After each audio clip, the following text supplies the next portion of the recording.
When I was a kid, my dad and my uncles used to take us on fishing trips. And we had boats and we'd go out on Clear Lake and Lake Berryessa and out into the San Francisco Bay to do some, deep sea fishing. And up to some different rivers in Northern California, to catch trout and things like that. We spent a lot of time as a family camping and fishing. That was our thing.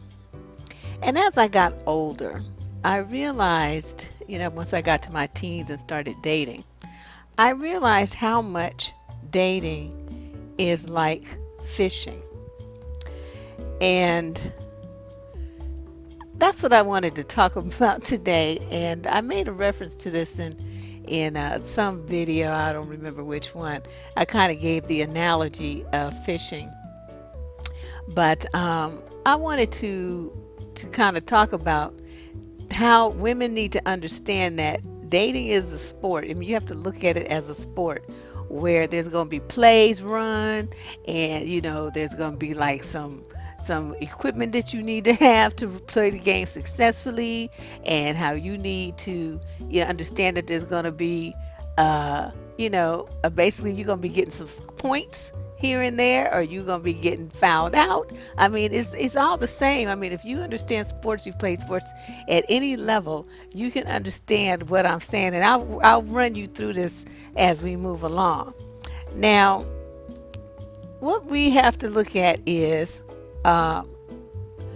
okay, if you want a guarantee in life, you want something to be guaranteed, you want it to be foolproof, you have to understand that you just wasting your time. Ain't shit like that, especially in any game, and especially in fishing, because that's what we're going to focus on.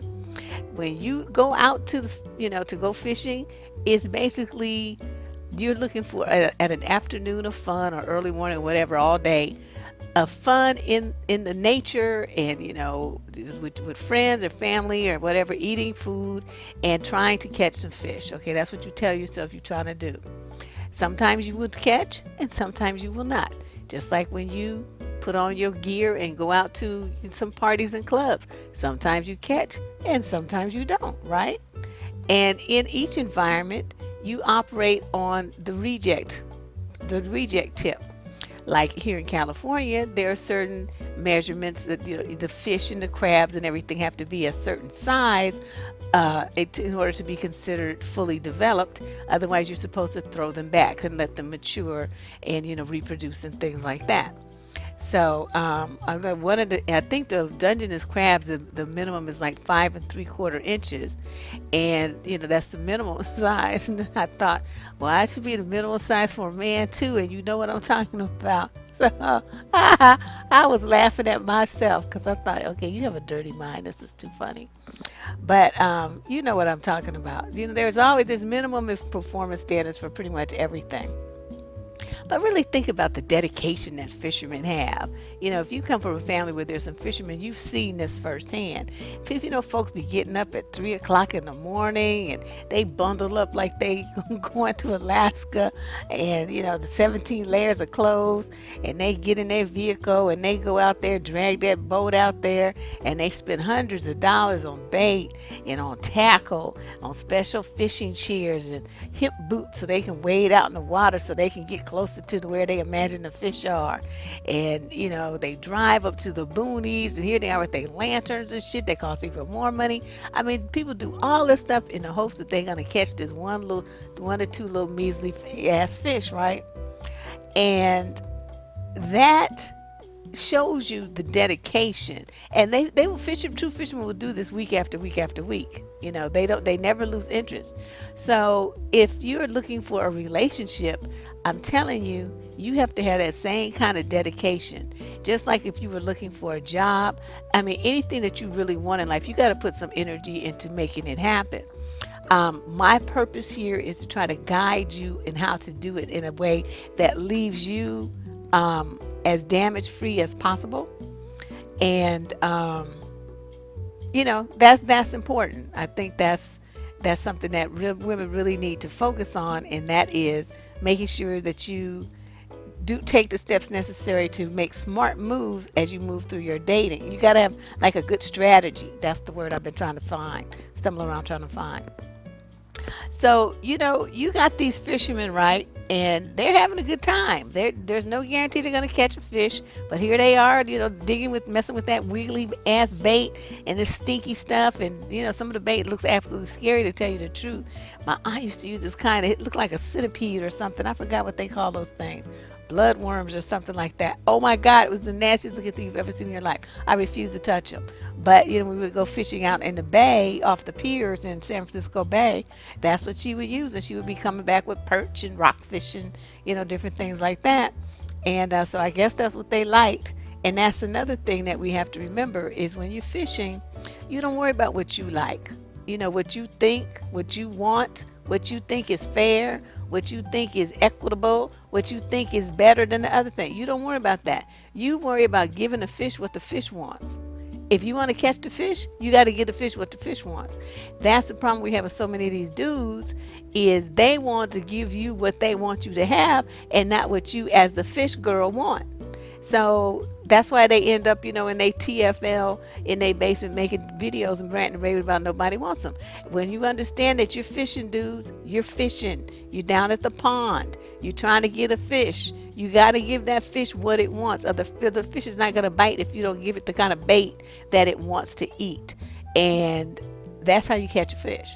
So these dudes, they putting out bare hooks or no hooks at all because they mad. They just want the fish to jump on their jock and jump on their feet and jump out the water and, flip around them in front of them and all this stuff. See, that's not going to happen. And so they don't have any any woman, they don't have any play, and then they get angry. But I want to, my daughter keep texting me. Let's talk about this. Let's talk about, if you've never gone fishing, what's the approach? How would you do it? And let's relate this to dating. Okay, so say you in a boat, right? Which might be, I don't know, your car. And you roll up to the fishing spot, which is the spot that you're going to go and look for a dude. Okay, it could be some networking event, some party, a nightclub, college campus, whatever. Wherever you figure is, that's the analogy. We're going to link it to a fishing spot because that's what it is.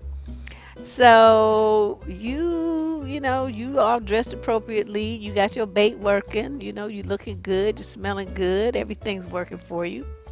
So you see this man. Now, he may, just like fish do, swim around your hook. They're looking at the bait. They're trying to figure out, do I want to bite this or not? This looks suspect to me. That's what the fish is thinking. I think that may be a hook there. I'm not sure I want that. Or maybe it doesn't want that kind of worm. It wants something else. I mean, whatever. So that fish, it may take a little nibble. It's going to swim around a little bit and, take a little sample, whatever. But it's going to decide basically that what's on your hook is not what it wants, and it's going to swim away. So what do? Some of you crumble like, it's the end of the world because this one person rejected you. What you're supposed to do is have your fisherman attitude on. And what you do is rebait your hook, sometimes with the same bait, sometimes with different bait. More bait, a lure. I mean, whatever it is, you change up. You change something. And you throw your line back in the water. Okay? You don't give up. You don't stop fishing just because that one fish didn't take the bite. Okay, or, say you out there and, you got your bait working and everything's looking good. And your dude may take the bait, but he only takes it a little bit. When we're fishing, we call that a lip hook. Because versus the fish swallowing the lure, or swallowing the fish hook with the bait on it, getting it all the way down into its belly so it can't get away. This one only gets caught on the lip, so it easily jumps off the hook.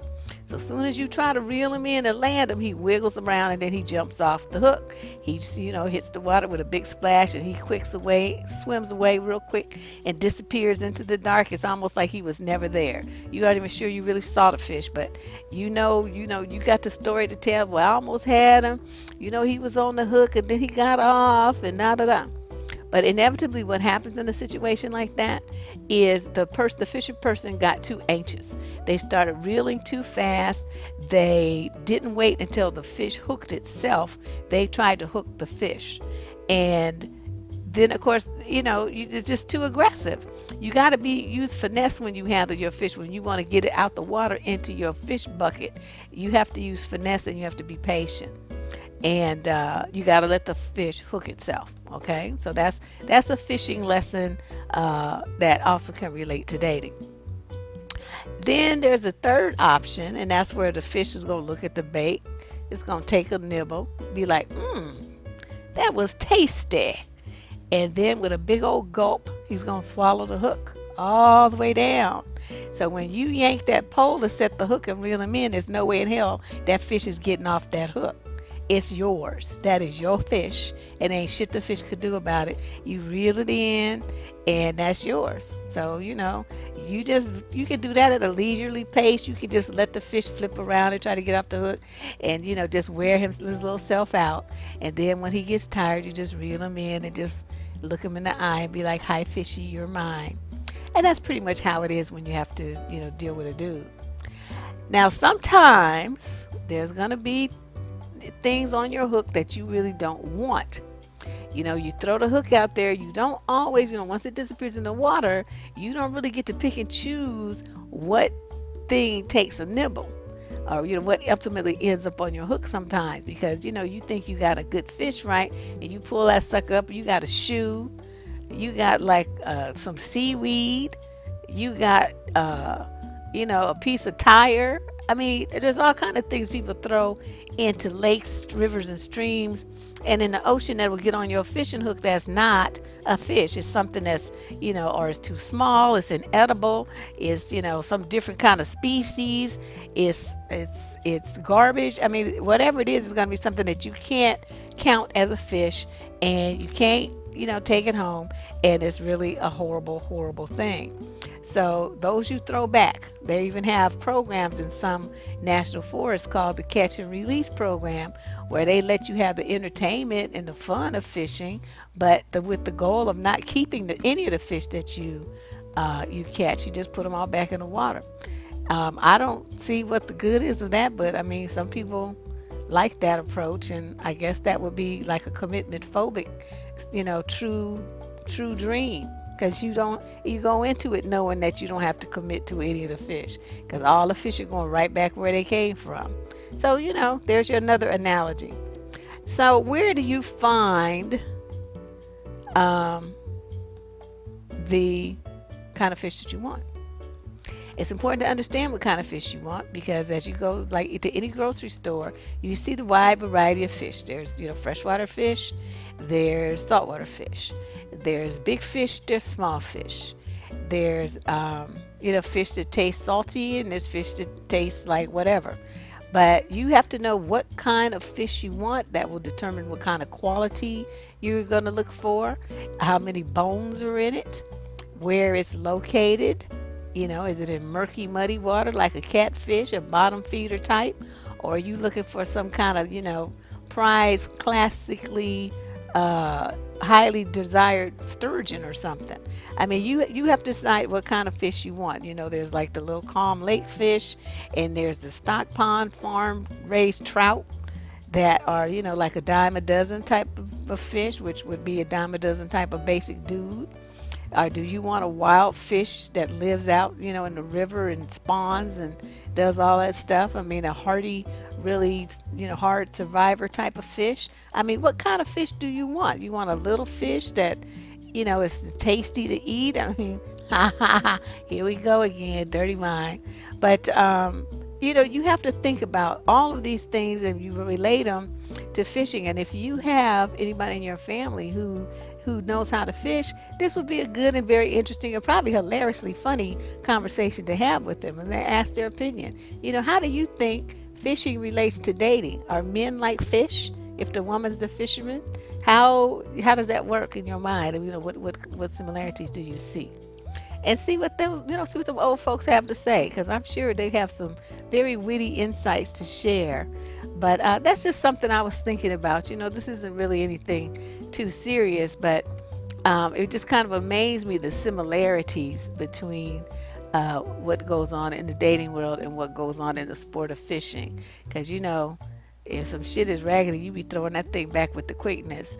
And that's exactly the same thing that we do with men. Just trying to catch one. I mean, people even use the word catch. I mean, it's just too. I mean, it's just too obvious. I can't even escape this analogy. But that was just a little fun commentary on my part. I'll be back with some more serious stuff this weekend. And we're getting ready to start promoting what I'm calling the Debinar. It's basically a webinar, but with starring me, so it's going to be a Debinar. And I'm trying to get the first one scheduled for the end of the month. So make sure that you are a subscriber to this channel so that you will get notice of when the registration opens for the webinar. The fee will be minimal. I'm try to keep it really low, but there will be a fee associated with it. For my Patreon subscribers of $25 and over, you can attend the event for free. Everyone else will have to pay the fee.